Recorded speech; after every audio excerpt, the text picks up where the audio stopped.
Good morning friends, Radhe Radhe. तर ही आहे चिंचखेडची एक खूप सुंदर अशी सकाळ. आणि अशी सकाळ मी लहानपणी खूप वेळेस एक्सपिरियन्स केलेली आहे, कारण मी लहानपणी गावाकडेच राहायचे.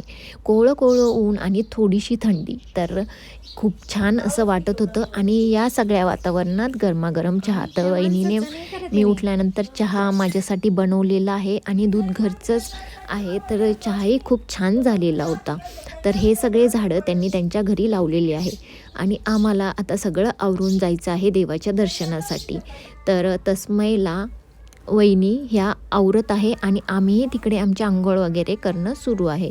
तर त्याचं आवरून देऊन मग त्या आता बनवत आहे भाजी. तर भाजी खूप छान झाली होती. काळ्या मसाल्याची भाजी खूप टेस्टी बनलेली होती. आई आणि रंजना वहिनीचं जेवण बाकी आहे, पण आम्ही सगळ्यांनी जेवण केलेलं आहे. तर आता ह्या आम्हाला जायचं आहे तिकडे त्या देवाला नेण्यासाठी. हा प्रसाद त्या बनवत आहे. हा आहे गोड भात, किंवा तुम्ही त्याला ऑरेंज भात असंही म्हणू शकतात. याच्यामध्ये खूप छान असं काय काय टाकलेलं आहे. खोबरं, ड्रायफ्रूट्स, याच्यात भरपूर काही आहे. आणि गुळाचा हा भात यांनी बनवलेला आहे. तर त्याचा वास तर आहे खूप छान येतो आहे. तर बघू खाल्ल्यानंतर त्याची टेस्ट पण कशी आहे ती. मग आता आमचं सगळ्यांचं तर आवरलेलं आहे. फक्त जो प्रसाद होणार आहे त्याच्यासाठी आम्ही थांबलेलो आहे. आणि तिकडेच आहे आमची यात्राही. तर आमच्या गावची यात्रा कशी वाटते हे बघण्यासाठी व्हिडिओ शेवटपर्यंत नक्की बघा. मग आता वहिनीचं हे सगळं करून झालेलं आहे आणि आता आम्ही आलेलो आहे इकडे दर्शनासाठी. इथे आता दर्शन झाल्यानंतर आम्ही जो प्रसाद आहे तो थोडासा आजूबाजूची जी लोकं होती यात्रेतली त्यांना वाटलेला आहे. आणि नंतर थोडंसं फक्त आता बघण्यासाठी, म्हणजे यात्रेत काय काय आलेलं आहे, काय आवडते की नाही हे बघण्यासाठी आता आम्ही थोडंसं फिरतो आहे. तर इथे आवडलेली आहे आम्हाला एक डॉल, ती खूप छान अशी होती. तर इथे थोडंसं चौकशी करून मला इथे 1 ते 2 गाड्याही आवडल्या होत्या, त्याही खूप छान होत्या. तर जेव्हा आपण खरेदी करायला येऊ तेव्हा त्या मी नक्की घेणार आहे. आणि जो तस्मय आहे वैष्णवीचा मुलगा, त्यालाही आम्हाला कॅब घ्यायची होती, म्हणून आता आम्ही ती कॅब इथे शोधतो आहे. असेच आम्ही थोडेसे म्हणजे इकडे देवाला आलो होतो. तर रस्त्यात ज्या दुकानं काय होत्या त्या बघितल्या. बऱ्याच काही दुकानं आणखी यायच्या बाकी आहेत. सॅटर्डे संडे बहुतेक यात्रा ही थोडी जास्त भरेल, तेव्हा आपण यात्रेत नक्की येऊ.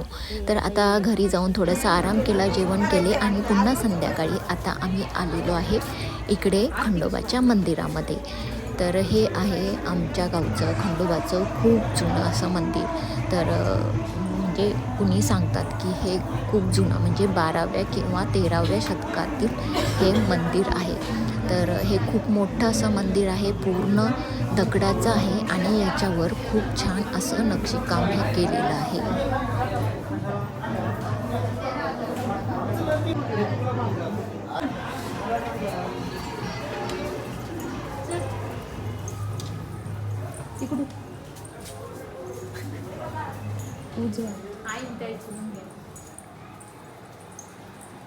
खूप दुरून दुरून लोक हे इथे खंडोबाचं दर्शन घेण्यासाठी येतात. आणि बऱ्याच लोकांचे नवसही असतात चांदीचा घोडा वगैरे वाहण्याचा, तर तेही पूर्ण करण्यासाठी इथे लोक हे येत असतात. आणि चंपाषष्ठीला जी पालखी निघते तर ती बघण्यासाठीही लोकांची खूप गर्दीही झालेली असते.